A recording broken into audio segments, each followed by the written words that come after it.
तो अब हम बात करेंगे प्रिलिमिनरी का बुक लिस्ट के बारे में। तो प्रिलिमिनरी में क्या क्या सब्जेक्ट है पहले लिख लेते हैं, उसके बाद उसका बुक लिस्ट लिखेंगे। क्या क्या सब्जेक्ट्स है हमारे पास? पहले हम लिखते हैं हिस्ट्री। ठीक है, हिस्ट्री में क्या होता है, हमारा 4 पार्ट होता है। एंशिएंट हिस्ट्री, मिडिएवल हिस्ट्री,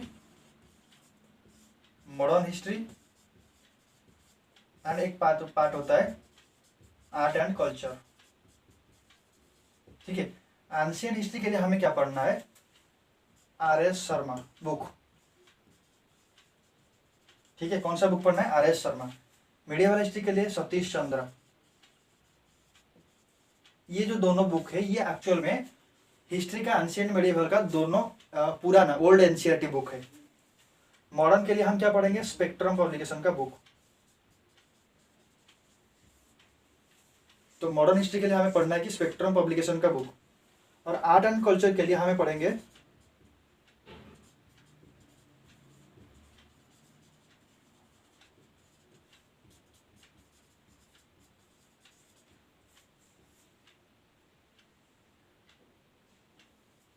तो आर्ट एंड कल्चर के लिए हमें पढ़ना है कि नितिन सिंघानिया, उनके साथ 11th एनसीईआरटी का जो फाइन आर्ट्स बुक है उसको पढ़ना पड़ेगा। ठीक है, अभी हम बात कर लिए हिस्ट्री का, अभी बात करते हैं ज्योग्राफी का।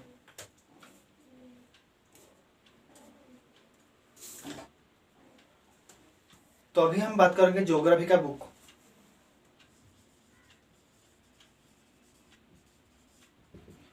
तो ज्योग्राफी में आपको basically Indian geography and world geography के ऊपर ध्यान देना है और उसके साथ साथ मैप में भी ध्यान देना है। जैसे कि मैप का इंडिया एंड वर्ल्ड का जैसे इम्पोर्टेंट चीज होता है, जैसे कि माउंटेन होता है, प्लेट्यू होता है, ओशन कहाँ पर है, रिवर बेसिन्स कहाँ पर होता है, national park, wild life sanctuary, ये सब के ऊपर ध्यान देना।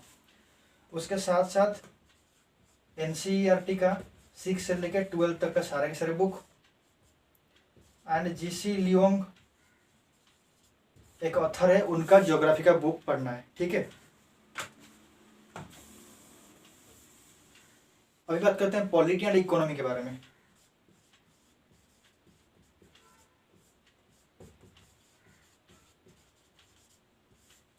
तो पॉलिटी के लिए आप एनसीईआरटी भी पढ़ सकते हैं, उसके साथ पहले तो आप एनसीईआरटी पढ़िए, उसके साथ एम लक्ष्मीकांत, ये बुक मस्ट पढ़िए। ठीक है, जरूर पढ़ना ये बुक।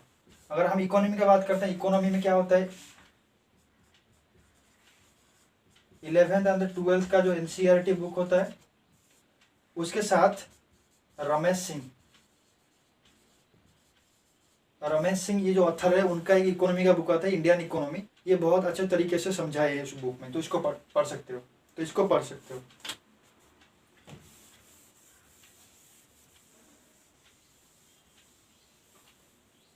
तो हमारा हिस्ट्री हो गया, ज्योग्राफी हो गया, पॉलिटी हो गया, इकोनॉमी हो गया।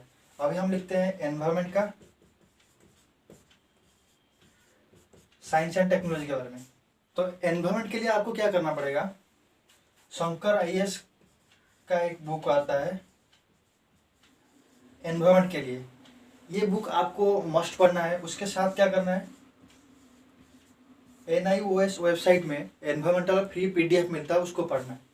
और साइंस एंड टेक्नोलॉजी में क्या करना है, 6 से लेकर 12th का जो जनरल साइंस का बुक है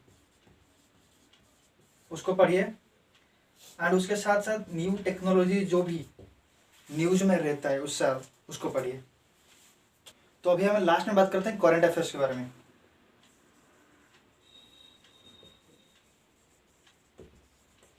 देखिए, करंट अफेयर्स मतलब जिस साल आप एग्जाम दे रहे हैं उस एग्जाम जब होगा उससे 1 साल पहले का करंट अफेयर पढ़िए। ज़्यादा पढ़ोगे तो अच्छा होगा, बट कॉस्ट बेनिफिट रेशियो आपको नहीं मिलेगा, क्योंकि उतना ज़्यादा क्वेश्चन 2 साल 3 साल के करंट अफेयर से नहीं मिलता है। तो 1 साल का पर्टिकुलरली करंट अफेयर आप पढ़िए। तो करंट अफेयर के लिए आपको क्या करना पड़ेगा, आपको डेली न्यूज़पेपर पढ़ना है। कोई भी इंग्लिश न्यूज़पेपर उठा लो, द हिंदू हो जाए, द हिंदू पढ़िए, इंडियन एक्सप्रेस पढ़िए, या और कोई भी हिंदू न्यूज़पेपर आप पढ़ सकते हैं, इकोनॉमिक्स टाइम्स भी पढ़ सकते हो। और उसके साथ साथ क्या करना है, आपको एक कोचिंग सेंटर का, चाहे कोई भी कोचिंग सेंटर हो जाए, चाहे वो विजन IAS हो आईएएस बाबा हो, आईएएस गुरु हो, इनसाइट्स ऑन इंडिया हो, कोई भी वेबसाइट हो जाए और कोई भी कोचिंग सेंटर हो, उनका मंथली वो क्या करते हैं, करंट अफेयर्स का कंपाइलेशन डालते हैं, मंथली करंट अफेयर्स मैगजीन, उसको पढ़िए, मंथली करंट अफेयर्स मैगजीन, ठीक है। इसको पढ़ने से क्या होगा, आप जो भी एक मंथ में पढ़े होगे, क्या कुछ छूट गया होगा, क्या कुछ रह गया होगा, ये क्या करते हैं उस मैगजीन में डिटेल्स तरीके से देते हैं, ठीक है। तो ये हो गया हमारा प्रिलिमिनरी का बुक लिस्ट।